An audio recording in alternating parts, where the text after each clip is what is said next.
Hello students, आज हम करेंगे अपना क्लास 12 का नेक्स्ट टॉपिक। हम स्टार्ट कर रहे हैं, हमारा 5th चैप्टर है रिटायरमेंट और डेथ ऑफ ए पार्टनर्स। देखिए, अभी तक हमने देखा कि एडमिशन ऑफ ए पार्टनर, जब पार्टनरशिप सबसे पहले देखा, उसके बाद देखा कि उस पार्टनरशिप में एक नया पार्टनर एंटर करता है। ठीक है, उसके बाद हमने देखा कि नया पार्टनर एंटर करने के बाद हमें कई तरह के एडजस्टमेंट करनी पड़ती हैं।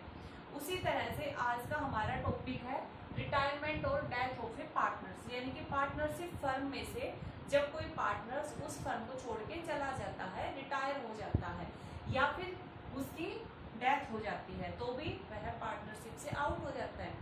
तो डेथ होने के बाद या फिर पार्टनरशिप छोड़ने के टाइम पर हमें क्या कुछ एंट्रीज, क्या कुछ एडजस्टमेंट करनी पड़ती है, आज का हमारा टॉपिक यही है।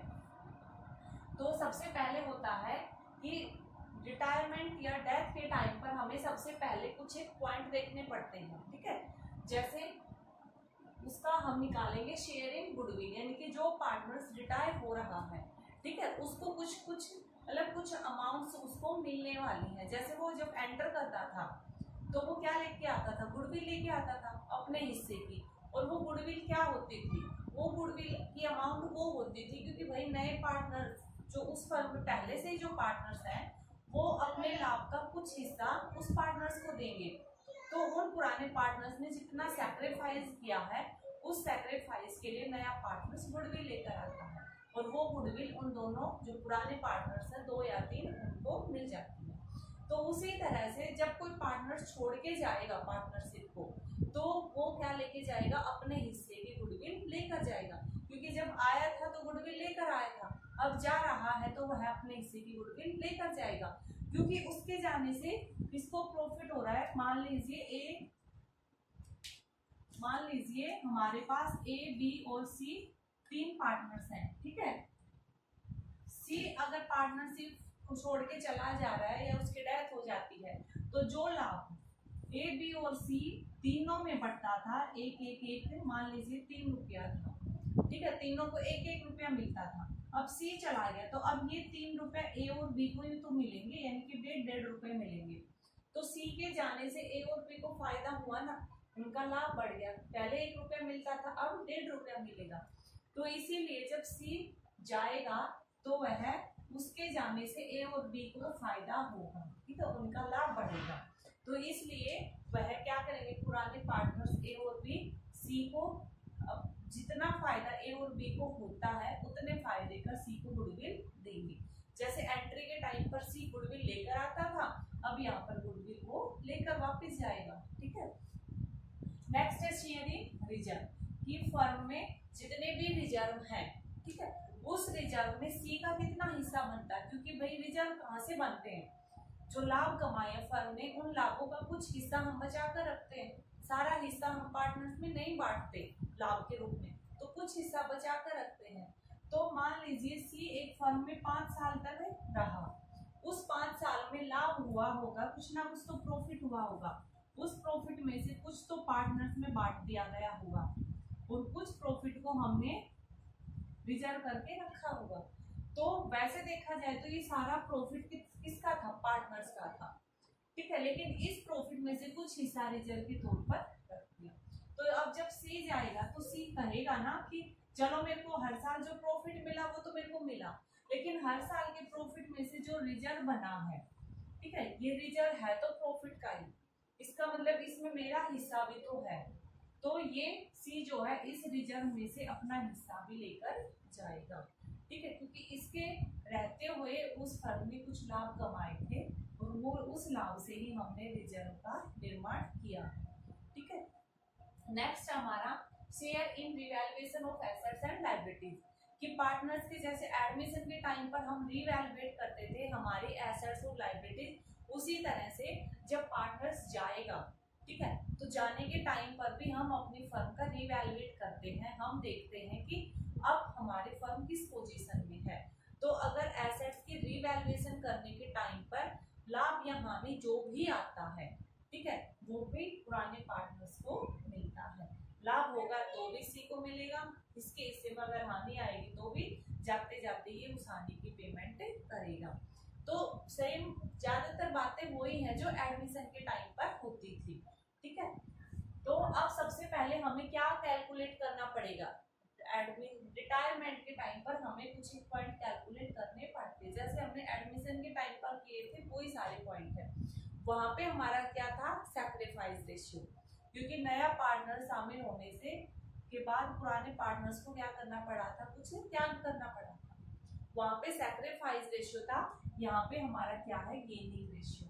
ठीक है, लाभ प्राप्ति रेशियो। ठीक है, गेनिंग रेशियो क्या, कि जब किसी पार्टनर्स के जाने पर, रिटायरमेंट पर या डेथ होने से पुराने पार्टनर्स का लाभ में हिस्सा बढ़ जाता है, तो जितना हिस्सा उनका बढ़ता है वही क्या कहलाता है, गेनिंग रेशियो। जैसे अभी यहाँ पे समझाया था ना कि पहले ए बी और सी को 1-1 रुपया मिलता था, अब सी फर्म छोड़ के चला गया, तो जो रुपया सी लेता था 1 रुपया लाभ का, अब वो लाभ का रुपया 1 रुपया ए और बी में ही बढ़ जाएगा। सी वाला 1 रुपया ए और बी लेंगे तो आधा आधा 50-50 पैसे ए और बी को मिल जाएगा, तो ए को 1.5 रुपया और बी को भी 1.5 रुपया। तो देखिए, ठीक है, ये आप इनका ओल्ड रेशियो था 1:1 और अब न्यू रेशियो आ गया 1.5 और 1.5।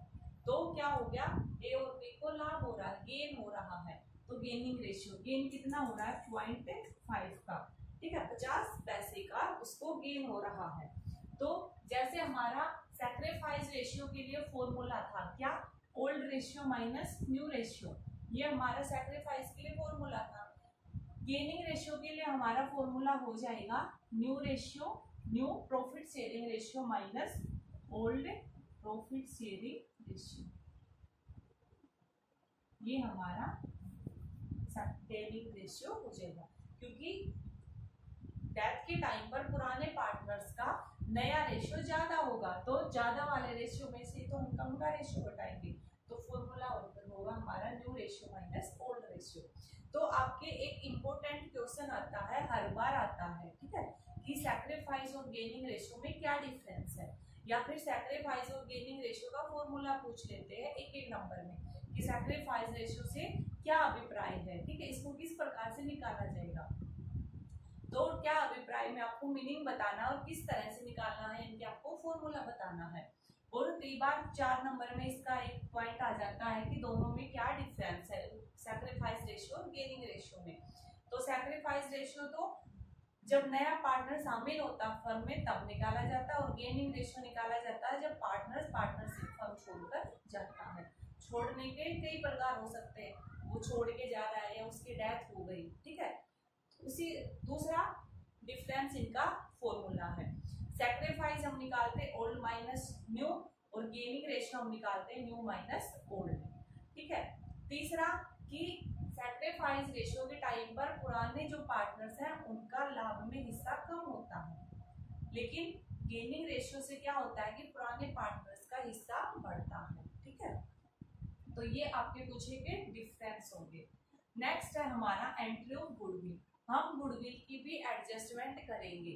जैसे हमने पार्टनर जब एंटर किया था पार्टनरशिप में, उस टाइम पर भी हमने गुडविल की ट्रीटमेंट किया था गुडविल का, कि भाई वो जब गुडविल नगद लेकर आएगा, कैश में लेकर आता है या कैश में नहीं लेकर आता है, या कुछ हिस्सा कैश में लेकर आता है, वो कुछ हिस्सा कैश में नहीं लेकर आता है। तो ये इतने सारे पॉइंट थे।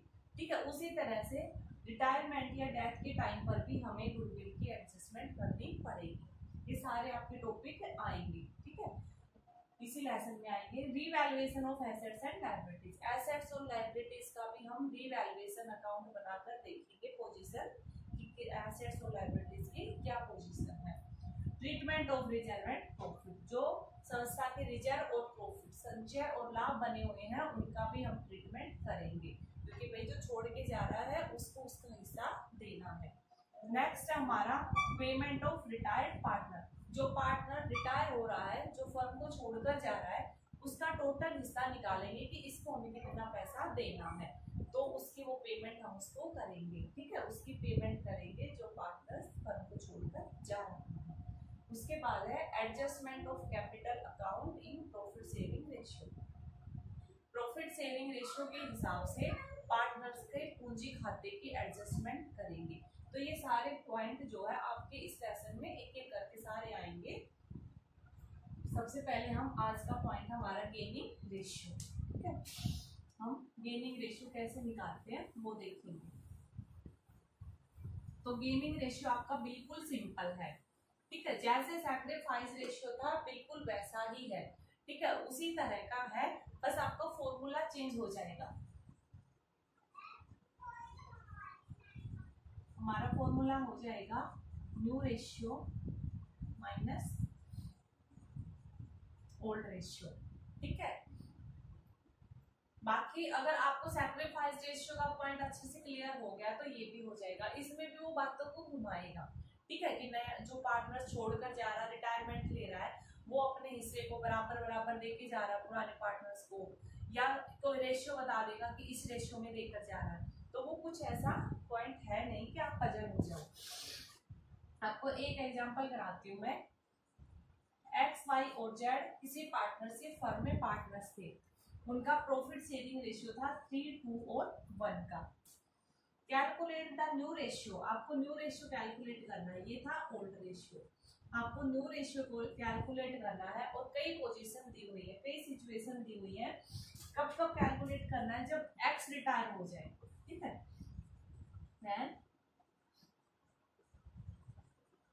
जब एक्स रिटायर हो जाएगा तो हमारा न्यू रेशियो क्या होगा? हमें कुछ नहीं बता रखा, सिर्फ ओल्ड रेशियो दे रखा और ये कह रखा है कि एक्स रिटायर हो गया, तो न्यू रेशियो क्या होगा? क्योंकि कोई और ऑप्शन है ही नहीं कि कहीं से हम निकालें कि एक्स जो है वो छोड़ के जा रहा है, तो वो अपना रेशियो दूसरों में बांट रहा है, या कुछ और बता रहा, कुछ नहीं बता रखा। तो नया रेशियो क्या हो जाएगा?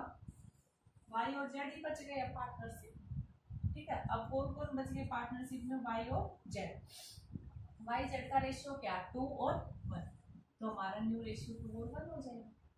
अगर वाई रिटायर हो रहा है, अगर वाई रिटायर हो रहा है सेकंड सिचुएशन में, मान लीजिए वाई रिटायर हो रहा है, तो हमारे पार्टनर्स बच गए एक्स और जेड।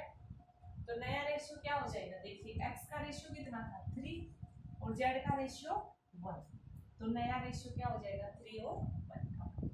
थर्ड ऑप्शन में मान लीजिए जेड रिटायर हो रहा है, तो हमारे पास पार्टनर्स बच गए एक्स और वाई, ठीक है। तो एक्स और वाई का क्या रेशियो हो जाएगा? एक्स का रेशियो है कितना? 3 और वाई का रेशियो है 2, तो ये हमारा नया रेशियो हो जाएगा। तो ये तो बिल्कुल सिंपल है न्यू रेशियो निकालना, ठीक है। जो रिटायर हुआ उसको हटा दो, बाकी के जो रेशियो बच गए वो बाकी के पार्टनर्स के न्यू रेशियो है।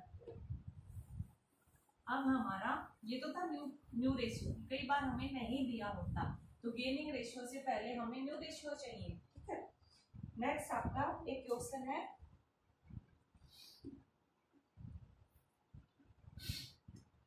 ए बी तथा सी लाभ हानि को, ए बी और सी लाभ हानि को 5, 4 और 3 के रेशियो में डिवाइड करते हैं।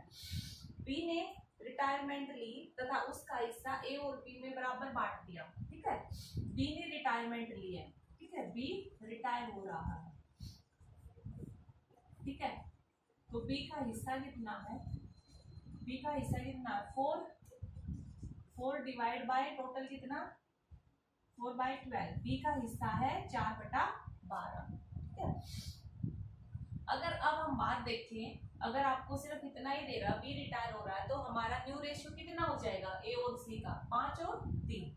लेकिन इसने आगे एक लाइन दे रखी है कि बी जब रिटायर हो रहा है तो बी अपना हिस्सा ए और सी को बराबर बांट दिया जाता है, ठीक है। ए और बी का नया हमें लाभ हानि रेशियो बताना है न्यू, यानी कि अभी जो बी अपना हिस्सा है वो ए और सी को दे के जा रहा है, ठीक है। तो ए का न्यू शेयर कितना हो जाएगा? देखिए, ठीक है, बी का हिस्सा कितना? 4/12 इज शेयर इन बी, ठीक है। या फिर हम लिख लेंगे ए विल गिव। ए कितना प्राप्त करेगा? ठीक है, बी के रिटायरमेंट पर आप लिख सकते हैं ऑन बीस रिटायरमेंट, ऑन बीस रिटायरमेंट, बी के रिटायरमेंट पर ए को क्या मिलेगा? ए विल गेन। ए क्या पाएगा अगर बी रिटायर होएगा? तो ए पाएगा बी की कितना रेशियो, 4 और 12, 4/12। और क्या कह रहे हैं, बी अपने हिस्से को ए और सी को देके जा रहा है इक्वल इक्वल रेशियो में। ठीक है, इक्वल इक्वल रेशियो में देके जा रहा है कि भाई जो मेरा हिस्सा था लाभ में, मेरे को मान लीजिए बी को साल के 2000 लाभ के रुपए मिलते थे, तो बी कह रहा है कि भाई तुम मेरे जो 2000 मेरे को मिलते थे, अब तुम दोनों उसको आपस में बांट लेना 1000। कई बार आगे ये भी होगा कि वो 2 और 1 का रेशियो कह के जा रहा है या कुछ और रेशियो कह के जा रहा है, तो या फिर उसने इक्वल इक्वल कहा तो 1000 में वो बच जाएगा। यानी उसने कहा कि ए और सी मेरे हिस्से का आधा आधा कर लेना। तो बी को कितना मिलेगा, सॉरी बी रिटायर हुआ, ए को कितना मिलेगा बी के हिस्से में से, बी का हिस्सा 4/12, तो बी के हिस्से का मतलब गुना आधा हिस्सा 1/2, क्योंकि अब इस 4/12 को कौन बांट रहा है, ए और सी बांट रहे हैं, और किस रेशियो में, इक्वल, यानी कि 1 और 1 के रेशियो। ठीक है, तो हमें 4/12 को बांटना 1 और 1 के रेशियो में, तो 4/12 का आधा हो जाएगा 1/6। ठीक है, यानी कि ए का अब न्यू रेशियो क्या हो जाएगा, ए न्यू रेशियो क्या हो जाएगा, ए का पुराना रेशियो कितना था 5/12, 5/12, और प्लस में 1/6 उसको यहाँ से मिल गया, 1/6 उसको यहाँ से मिल रहा है, 5 + 2 7/12, तो ए का नया रेशियो हो जाएगा 7/12। उसी तरह से ऑन बी's रिटायरमेंट, बी की रिटायरमेंट पर सी विल गेन, सी क्या प्राप्त करेगा, सी प्राप्त करेगा बी के हिस्सा, बी के हिस्से का आधा, तो इसको भी मिलेगा, यानी कि 1/6 हिस्सा ये भी पाएगा। तो सी का न्यू रेशियो कितना हो जाएगा, देखिए सी का रेशियो था कितना 3/12 प्लस 1/6 यहाँ से मिल रहा है, तो 5/12। तो ए और सी का अब हमें न्यू रेशियो पता चल गया, ए का न्यू रेशियो है 7/12 और सी का न्यू रेशियो आ गया 5/12, 12 से 12, ठीक है, 7 और 5, तो ए और सी का न्यू रेशियो आ गया हमारा 7 और 5 का। तो जैसे सैक्रिफाइस निकाला था, सेम आप लोगों ने अभी देखा होगा कि जैसे सैक्रिफाइस निकालते उसी तरह से ये वैसे ही निकालना है, तो आपका ये आ गया।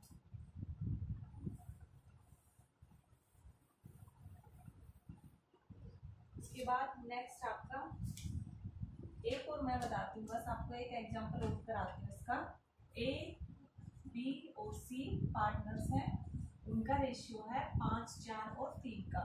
ठीक है, सी ने रिटायरमेंट ले ली, सी रिटायर हो रहा है, सी, और सी अपना हिस्सा ए तथा बी के द्वारा सी का हिस्सा जो है, ठीक है, तो सी ने रिटायरमेंट ले ली, तो हम देखेंगे सी का शेयर कितना बन रहा था 3/12, ठीक है, 3/12, और सी का हिस्सा किसके द्वारा ले लिया जाता है, ए और बी के द्वारा ले लिया जाता है। सी का हिस्सा ए और बी किस रेशियो में ले रहे हैं, 3 और 2 के रेशियो में, 3 और 2 के रेशियो में, ये 3/12 ए और बी द्वारा 3 और 2 के रेशियो में ले लिए जाते हैं, यानी कि सी को जो लाभ मिलता था, अब वो लाभ ए और बी आपस में ले लेंगे, कितना 3 और 2 के रेशियो में। यानी कि अगर मान लीजिए सी को साल का 5000 रुपये मिलता था, तो ए और बी इसको 3 और 2 के रेशियो में बांटेंगे, यानी कि ए लेगा 3000 रुपये और बी लेगा 2000 रुपये। ठीक है, तो अब हम देखेंगे कि इसके बेस पर हमारा न्यू रेशियो क्या निकल के आएगा। देखिए, on C's retirement A will gain, A को क्या मिलेगा, ए को मिलेगा सी के हिस्से का 3/12 हिस्से का कितना हिस्सा मिलेगा 3/5। ठीक है, सी का हिस्सा था 3/12 और इसको ए और बी में 3 और 2 के रेशियो में बांटना है हमें, तो 3/5। वैसे तो ये कट भी रहा है, लेकिन बाद में कहीं एलसीएम में दिक्कत ना आ जाए, चलो काट के देख लेते हैं। 3/20 ए को 3/20 मिल जाएगा। ठीक है, तो ए का न्यू रेशियो कितना हो जाएगा? पुराना रेशियो था ए का 5/12 प्लस में 3/20 यहाँ से मिल रहा है। ठीक है, कहा था ना नहीं काटते तो ठीक रहते, नहीं काटते तो एलसीएम में हमारा 60 आ जाता। अब हमें फिर से एलसीएम लेना पड़ेगा। 60 एलसीएम आ जाएगा हमारा, 12 और 20 का 60 एलसीएम हमारा 50 60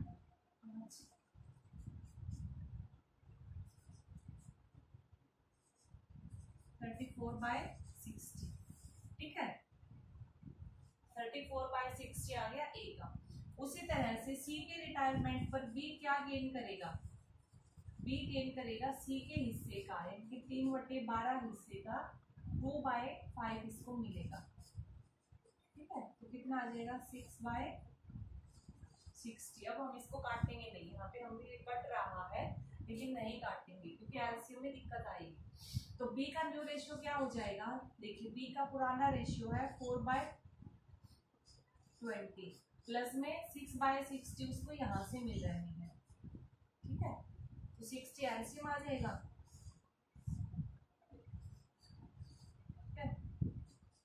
26/60। तो हमारे पास निकल के आ गया ए और बी का न्यू रेशियो।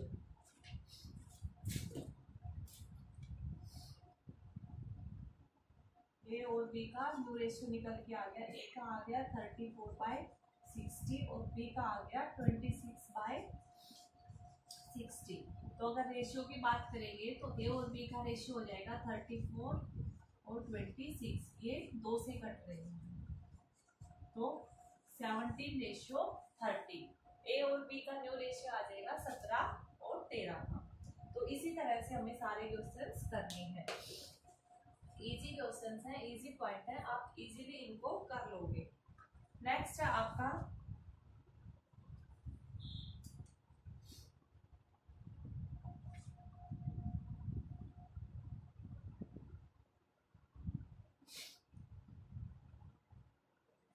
नया पॉइंट है नहीं, मैं तो देख रही हूँ आपकी बुक में, अगर कोई ऐसा क्वेश्चन हो जो समझाने की जरूरत पड़े। ठीक है, चलो मैं आपको एक और एग्जांपल करके दिखाती हूँ। एग्जांपल, बीच का एग्जांपल बिल्कुल सिंपल है, आप इजीली उनको कर पाओगे क्योंकि सैक्रिफाइस रेशियो में हमने एक एक एग्जांपल किया है। तो हम अपना टाइम खराब नहीं कर रहे क्योंकि सिंपल से पॉइंट है। सैक्रिफाइस मैंने इसीलिए आपको अच्छे से समझाया था क्योंकि आपको वहां से अगर सैक्रिफाइस आ गया तो ये गेनिंग रेशियो आप इजीली कर लोगे। तो आपका नेक्स्ट